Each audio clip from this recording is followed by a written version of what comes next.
So mayroon na naman tayo dito ang order na Shopee. Ito yung Inco cordless drill. So ayan yung kanyang manual. So ayan yung ating cordless drill, napakaganda oh. Solid na solid to.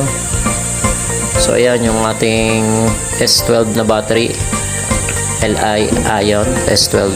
Type C yung kanyang charging port. So ayan, napaka-smooth nito mga lods. So ayan, may kasama pang drill bit. So may light indicator na. So ayan, testingin na natin mga lods kung okay ito.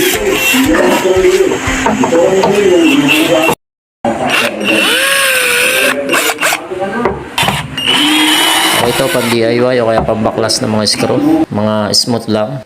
So ayan, bilis natin natanggal.